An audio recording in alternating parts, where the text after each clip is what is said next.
քննարկման թեման։ Հիմա էլ այդ նույն մարդիկ, որոնք այն ժամանակ ընդդիմությունն են, հիմա կառավարող թիմում են, քաղաքացիական պայմանագիր կուսակցությունում են, ու էլի իրանք են ուրեմն բովանդակությունն ազգային ժողովում ապահովում։ Դուք հարգելի գործընկերներ, ընդդիմադիրներ, դուք որևէ բովանդակային խոսույթ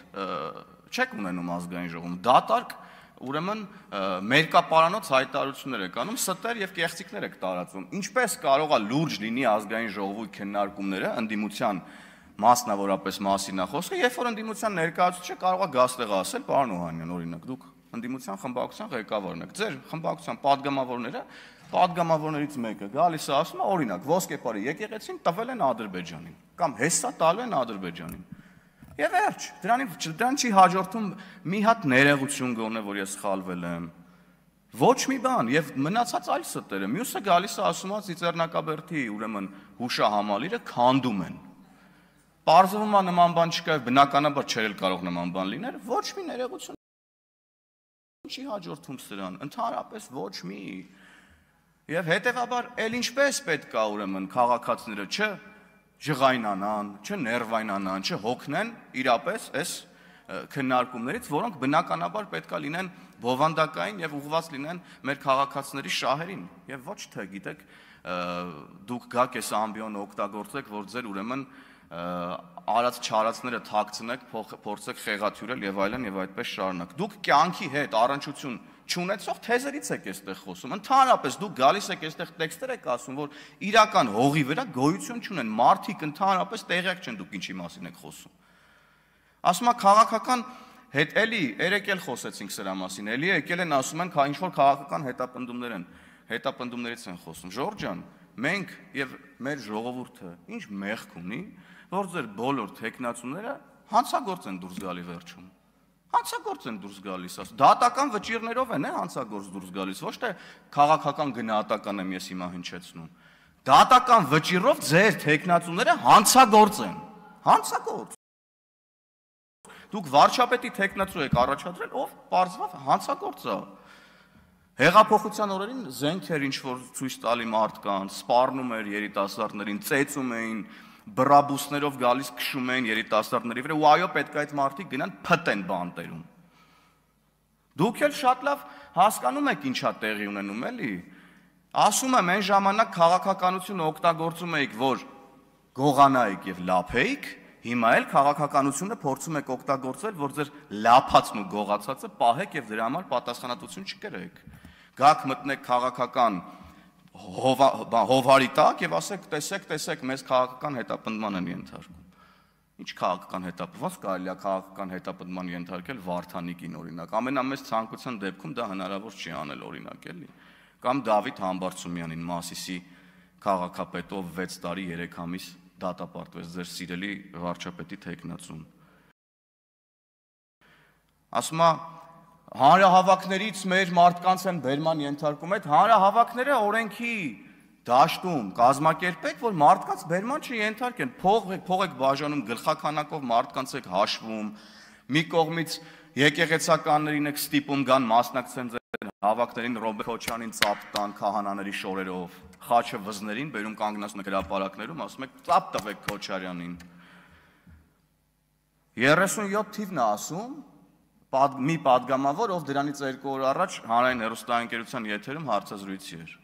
Ասենք, սրանից ավելի աբսուրդ բան հնարավոր չի, էլի, մտածել եւ ասել։ Սիրելի հայրենակիցներ, բոլորս հիշում ենք, որ 2018 թվականի ոչ բռնի թավշյա ժողովրդական հեղափոխությունից առաջ հնարավոր չէր հանրային հեռուստաընկերության եթերում 1 րոպե անգամ եթերաժամանակ ունենալ։ Ու հələ մի հատ էլ այդ եթերաժամանակ անգամ եթե ունենար էլ որևէ մեկը, այդ եթերաժամանակի ընթացքում ինչ ուզեր խոսեր, ինչ ասեր, երկրի ղեկավարությանն էլ, տո ժողովրդին էլ անվանարկեր, ու եկել եք մեզ ասում եք, որ 37 թիվն է, ես դրա համար եմ ասում, ձեր խոսույթը իրականության հետ ընդհանրապես կապ չունի, դրա համար էլ դուք մաշվե վերացե եւ ավարտվելու եք գնաք։ Մի քանի ամիս բան է մնացել ըստ էության։ Եվ ես ձեր անցյալին ընդհանրապես չեմ ուզում անդրադառնամ, որ գալիս եք ասում եք մենք 88-ին ասում եք մեզ, որ մենք 88-ին անկախություն չեք գոռացել։ Ինձ չի հետաքրքրում դուք 88-ին ինչ եք արել։ Ինձ հետաքրքրում է, որ դուք հիմա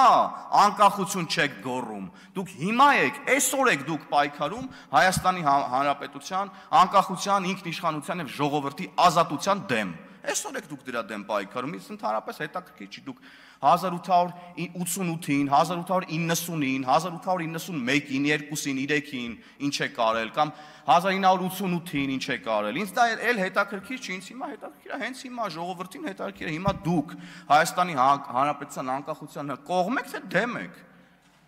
Եվ պարզվում է, որ դուք դեմ եք Հայաստանի Հանրապետության անկախությանը, որովհետև ձեր քաղաքական ղեկավար Ռոբերտ Քոչարյանը ասում է, որ Հայաստանը կարող է դառնալ միութենական պետության մաս։ Ձեր քաղաքապետի թեկնած ու քաղաքապետ Վարդանիկը ասում է, կամ միութենական պետությանը կողմ ես, կամ թրքահապատակ շանորդի ես։ Այս ձեր ընկերներն են էսա ասում, ձեր ընկերները, եւ դուք եք սրա քաղաքական պատասխանատուն։ Եվ Գյումրիի մասին, երբ որ խոսում եք, ասում եք շոուներ եք արել, հավաքարարներին եք բռնում, էս եք անում, չեք մտածում այդ մարդկանց մասին, հələ մի րոպե, էլի, հələ ստոպ հələ։ Այս դուք ձեր ենթակայության տակ գտնվող մարդկանց ստիպում եք, որ գնան կանգնեն հանցագործ Վարդանիկին պաշտպանեն, ամենավերջին հայհոյանքներով ու նզովքներով մարդկանց լցնում եք փողոցները, դրդում եք, որ գնան օրենք խախտեն, այդ մարդիկ օրենքի առաջ հիմա պետքա պատասխան տակ, եկել եք ստեղ ասում եք, չեք խղճում այդ մարդկանց, դուք չեք խղճում այդ մարդկանց, որ դարձնում եք ձեր քաղաքական խարդավանքների գործիք, դեմ եք տալիս այդ մարդկանց, հենց այտենց դեմ եք տալիս այդ մարդիկ հայտնվում են տարբեր տեղերում, կալանավայրերում, օրենքի առաջ պատասխանատվություն պետք է կրեն, դուք գալիս այդտեղ հանգիստ ձեր համար նստում եք, ձեր ջուրն եք խմում, բան Արցախի դրոշներն եք դնում, գալիս եք այդտեղ ինչ-որ պաթոսային ելույթներ եք ունենում, խիեք այդ մարդկանց ստիպել, որ գնան օրենք խախտեն, խիեք մարդկանց ստիպում, որ փող բաժանեն, մարդկանց գնան նստեն, հետո էլ գաք այստեղ ասեք, բա չեք խղճում այդ մարդկանց, որ գնա, չէ, չենք խղճում, որովհետև օրենք են խախտել եւ պետքա պատասխան տան օրենքի առաջ։ Ասում է մի տարի առաջ չէիք ասի, որ չէիք ասում կտրիչ, հա չէինք ասում մի տարի առաջ կտրիչ, որովհետև մի տարի առաջ հələ չգիտենք, որ կտրիչը սրբապիղծ է, որ ընտանիք ունի, զավակ ունի։ Բա իմացանք, բա պետքա ասենք, բա պետքա չասենք, այդ դուք հələ մի հատ եկեք ասեք, ընդհանրապես դուք ո՞նց եք վերաբերվում այդ փաստերին։ Ո՞նց եք վերաբերվում այն փաստին, որ ձեր սիրելի կտրիչ Ներսիսյանը զավակ ունի։ Այդ հարցին կգաք դուք որպես քաղաքական միավոր, ընդդիմություն որպես, գաք պատասխանեք եւ մենակ այս հարցին չի, ո՞նց եք վերաբերվում, որ ձեր քաղաքական առաջնորդը ասում է, որ Հայաստանը պետքա դառնա միութենական պետություն։ Դուք այդ հարցին էլ չպատասխանեցիք, հիմա վերջը միութենական պետության կողմնակից եք, թե թրքահապատակ շանորդի։ Այդ հարցին էլ որևէ մեկը չի պատասխանել։